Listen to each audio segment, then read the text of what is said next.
जय गुरुदेवाय नमः। जय राधे श्याम की। आज हम आपको सुख सागर से दूसरे स्कंद का 10वां अध्याय सुनाएंगे। भगवान के विराट रूप से विभिन्न तत्वों और जीव के अंगों की उत्पत्ति का विस्तृत वर्णन। सुखदेव जी बोले, हे राजा परीक्षित, इस भागवत शास्त्र में सर्ग विसर्ग स्थान, पोषण, उति, मनवंतर, ईशानुकथा, निरोध, मुक्ति और आशय ये लक्षण दर्शाए गए हैं। महात्माजन इन्हीं दशों के सहारे तत्व ज्ञान प्राप्त करते हैं।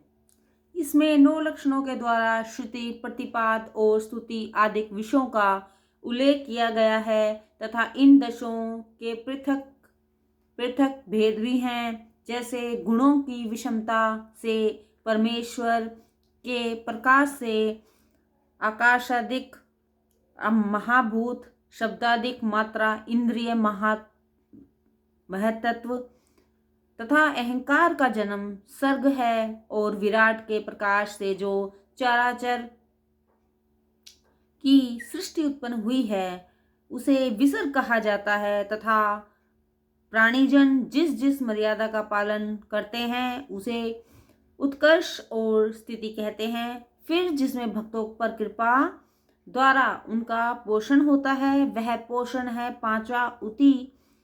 वह विषय है जिसमें मनमंत्रों के स्वामियों का सदर्भ और कर्मों की वासना निहित है और जिसमें विष्णु जी के अवतारों के चरित्र तथा उनकी बढ़ी हुई लीलाओं संयुक्त जिसमें उनके भक्तों की कथा स्थित है उसे ईश कथा कहते हैं। फिर जिस विषय में विष्णु जी की योग निद्रा के पश्चात इस जीव का उपाधियों सहित शयन हो उसे निरोध कहते हैं तथा जिसमें अविद्या से अध्यस्त कृतविधि से पृथक भ्रंता से स्थित हुआ जाए उसे मुक्ति कहते हैं। जिससे सृष्टि, प्रलय और प्रकाश होता है उसे परम ब्रह्म का आश्रय कहा जाता है। वहीं परमात्मा भी है तथा नेत्रादिक इंद्रियों के अभिमानी दृष्टा जीव को आध्यात्मिक सर्वाधिक और अधिदैदिक से और जिससे इन दोनों रूपों का विभाग होता है अर्थात नेत्र, गोलक आदि से उपलक्षित जो यह शरीर है उसे अधिभौतिक कहते हैं। इन तीनों में से यदि एक का भी अभाव हो जाता है तो दूसरा नहीं दिखलाई पड़ता क्योंकि ये तीनों परस्पर एक दूसरे से ऐसे जुड़े हुए हैं जिससे तीनों परस्पर आपस में देखते रहते हैं। ये तीनों किसी और के आश्रय नहीं हैं तथा अन्य सब इसके ही आश्रय हैं। जब वह विराट पुरुष आन फोड़कर बाहर निकलता है तब अपने रहने के लिए दमोदिक संगंक पवित्र जलों की रचना करता है। फिर वह उस जल में हजारों वर्ष तक वास करके नारायण नाम प्राप्त करता है। उसकी दया से ही सब जीव द्रव्य धर्म काल स्वभावानुसार कर्ता और भोक्ता होते हैं। जब वह एक अनेक होने की इच्छा करके योग निद्रा से जागृत हुआ तो उसने बहुत प्रकाशवान गर्भ रूप देह को 3 प्रकार का बनाया। अधिदेव, अध्यात्म, अधिभूत। उस एक पुरुष में जो यह 3 खंड हुआ उसकी व्याख्या सुनिए। जब अपनी क्रिया शक्ति से अनेक प्रकार की चेष्टा करते हुए उसने अपने अंत शरीर में आकाश तत्व से ओज सहित बल प्रकट किया तब उससे शक्त्यात्मक सूक्ष्म रूप से उस प्राण शक्ति की उत्पत्ति हुई जो सब प्राणियों का प्राण है। उस एक प्राण में ही सब इंद्रियां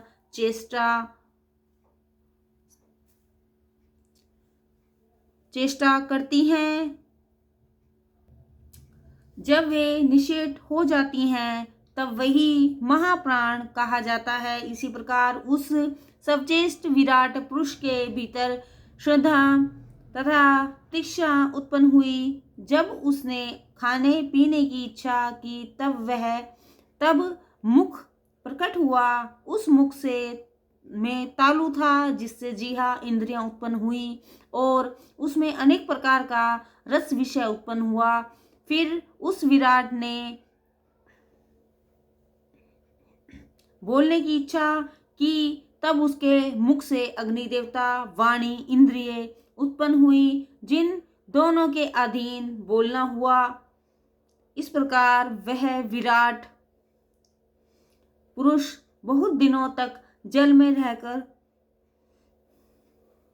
पवन के सहारे पड़ा रहा। पश्चात जब उसमें प्राणवायु का अत्यंत संचार हुआ तब उसमें नासिका इंद्रियां प्रकट हुई जिसमें गंध ग्रहण करने की स्वाभाविक शक्ति विद्यमान थी और तब उसे ग्रहण करने के लिए घ्राण इंद्रियां उत्पन्न हुई। इसी प्रकार जब उस विराट पुरुष ने देखने की इच्छा प्रकट की तब नेत्र इंद्रियां उत्पन्न हुई जिसके देवता सूर्य और वह चक्षु इंद्रियां रूप को ग्रहण करने वाली हुई। जब वेदों ने उस विराट पुरुष की स्तुति की तब उसे सुनने की इच्छा करने वाले उसके कान निकले और दिशाएं उसके देवता हुए। इस प्रकार शब्दों के सुनने के लिए श्रवण इंद्रियां उत्पन्न हुई। फिर वस्तु की मृदुता कठोरता लघुता गुरुता तथा शीत उष्ण ग्रहण करने की इच्छा वाले उस महात्मा की त्वचा उत्पन्न हुई जिसके रोम इंद्रिय तथा वृक्ष देवता हुए। इसी प्रकार जब उसने नाना प्रकार के कर्म करने की इच्छा की तब उसके हाथ उत्पन्न हुए उनसे वह सब प्रकार के कर्म करने लगा। पश्चात उस अभीष्ट गति चाहने वाले के चरण उत्पन्न हुए और चरणों के साथ ही वह यज्ञ की अधिष्ठा विष्णु रूप में से स्थित हुआ। फिर उसमें गमन करने के लिए कर्म शक्ति नामक इंद्रियां उत्पन्न हुई जिससे वह यज्ञ आदि शुभ कर्मों को करने लगा। फिर संतान रति तथा सर्वाधिक की इच्छा करने वाले उस पुरुष के लिंग उत्पन्न हुआ और वह उपस्थ इंद्रियां हुई जिन दोनों के अधीन काम संबंधी सुख नियत हुआ। पश्चात भोजन किए हुए अनादि के असरांश को त्यागने की इच्छा वाले उस पुरुष को गुदा नामक इंद्रियां उत्पन्न हुई जिसका देवता वायु है। मल को त्याग करना उसके अधीन है। फिर एक शरीर से दूसरे शरीर में जाने की इच्छा करने वाले उन विराट पुरुष को नाभि उत्पन्न हुई जिसके अपान इंद्रियां तथा मृत्यु देवता हैं। इन्हीं दोनों के अधीन मृत्यु है। फिर अन्नपान करने की इच्छा करते ही उस विराट पुरुष की कुक्षी आंत तथा उसे नसे उत्पन्न हुई जिसके देवता नदी समुद्र हुए और दृष्टि पुष्टि इन दोनों के अधीन हुई। फिर अपनी माया की चिंता करने वाले उस विराट पुरुष के हृदय उत्पन्न हुआ जिसके मन इंद्रिय तथा चंद्रमा देवता हुए और उसमें संकल्प तथा अभिलाषा ये दोनों उत्पन्न हुए। इस प्रकार त्वचा चर्म मांस रुधिर मैदा मज्जा तथा आसित ये सातों धातु पृथ्वी जल तथा तेजमय है। आकाश जल तथा वायु से प्राणी की रचना हुई है। सब इंद्रियों को संभवतः ही विषय शक्ति भरी हुई है। गुण पृथ्वी आदिकों से उत्पन्न हुए हैं तथा सब प्रकार के विकार मन में भरे हुए हैं। हे राजन, भगवान का यह स्थूल रूप पृथ्वी आदिक 8 आवरणों से आच्छादित है। इसका कारणभूत वह सूक्ष्म रूप है जिसमें कोई विशेषण नहीं होता। वह अव्यक्त तथा जन्म स्थिति नाश रहित तथा सर्वदा एक रूप वचनों तथा मन से परे है। हे राजन, मैंने तुमसे जो भगवान के यह सूक्ष्म स्थूल रूप कहा है, इसे माया द्वारा रचित विद्वान पुरुष भी नहीं ग्रहण कर सकते, क्योंकि वह नाम रूपधारी भगवान वस्तुतः ब्रह्म रूप है। उसने ही प्रजापति, मनुदेवता, ऋषि, पितृगण, सिद्ध, चारण, गंधर्व, विद्याधर, दैत्यों, गुहकों आदि सबकी रचना की है। ये किन्नर, अप्सरा, नाग, सर्प, किमपुरुष, उरंग, मातृगण, राक्षस, पिशाच, प्रेम, भूत, विनायक सब उसी की रचना है। हे राजन, यह कुष्मांड, उन्माद, बेताल, धातुयान, ग्रह, खग, मृग, पक्षी, पर्वत और सर्पों को उसी ने बनाया है। यह स्थावर जगम का 2 भेद तथा जरायुज, अडज, स्वेदज और अदित 4 प्रकार के प्राणियों को उसी ने रचा है। इस प्रकार जल स्थल में रहने वाले जितने जीवाधारी हैं, उन्हें भी उसी ने रचा है। जैसा जिसका उत्तम, मध्यम और अधम कर्म है, उसके अनुसार पुण्य पाप से निश्चित गति देने वाला वही है जो सतोगुणी है। उन्हें देवता जो रजोगुणी हैं, उन्हें मनुष्य और जो तमोगुणी हैं, उन्हें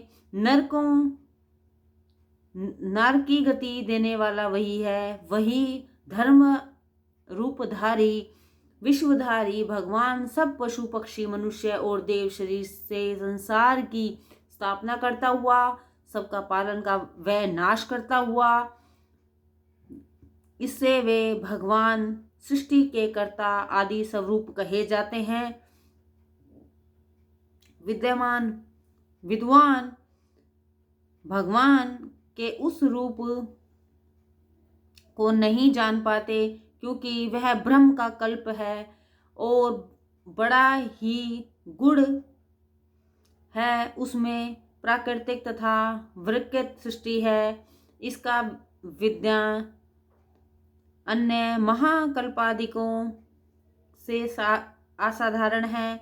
इसके आगे काल का प्रमाण कल्प का लक्षण और मनवंतरिक रूप का जैसा विभाग है, उसे भी सुनिए। पहले मैं प्रकल्प को सुनाता हूँ। शौनक जी बोले, हे विद्वान सूत जी, अब आप कृपा करके हम सबको मैत्रेय और विदुर जी की ज्ञान सहित संवाद सुनाइए। हम लोगों ने सुना है कि उसमें गुण तत्वों का विवेचन किया गया है, सो उन दोनों महात्माओं ने जैसे आपस में कहा है, वह सब हमसे कहिए। जय गुरुदेवाय नमः। जय राधे श्याम।